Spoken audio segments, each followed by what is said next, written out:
idea of how do you keep yourself from getting hooked, excited, and placing capital or placing bets on things that maybe would not have been good bets if some of the weapons of influence from Cialdini's book weren't being deployed. And how do you protect yourself against that? And how do you decline politely or otherwise? Well, the best tool I have in my arsenal for that sort of thing is that I'm old, meaning that I have accepted some deals in the past that looked really good. Well, it looked really good. For example, my most famous bad investment was, what was the home delivery groceries service that was a scam? I can't remember, but you'll think of it in a minute. I remember you writing about it. Yeah.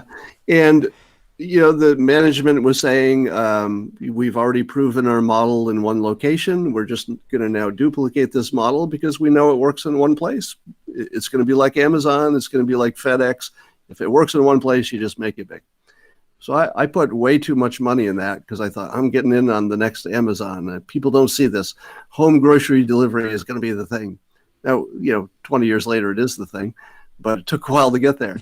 Now, what I didn't count on is that the management were a bunch of crooks and the first model didn't work and it was all a scam and everything they'd been saying was a lie.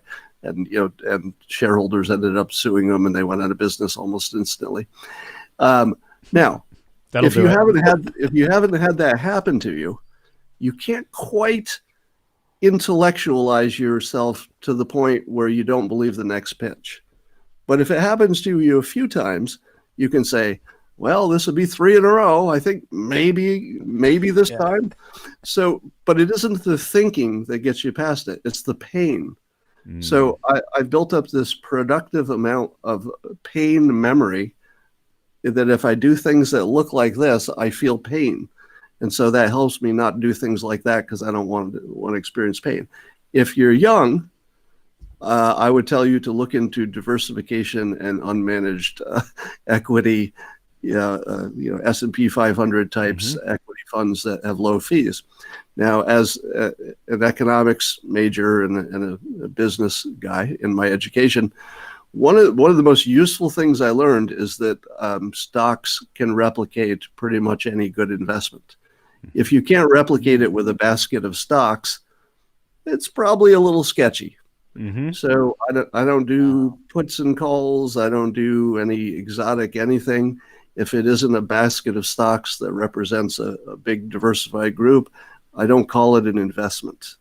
So part of my defense is words, because we're so word oriented that if you label something with a good word, you're more likely to do it than if you'd labeled that same activity with a bad word. That's how word influenced we are. So I use that little trick of putting words on things that will make me like them or not like them. So I say, if it's an unmanaged, diversified fund that is mostly American stocks, that's called an investment. If I want to buy a house, that's called buying a house.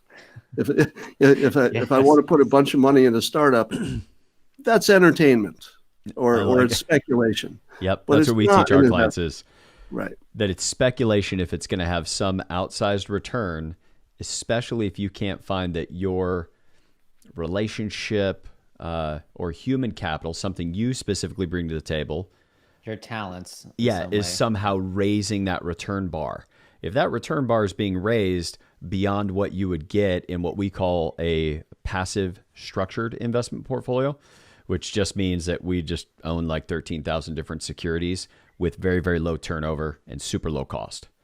That is, which by the way, when you mentioned your philosophy around investments in, I think it was How to Fail at Almost Anything and Still Win Big, I like the smile I had on my face the rest of the day after reading that was wonderful.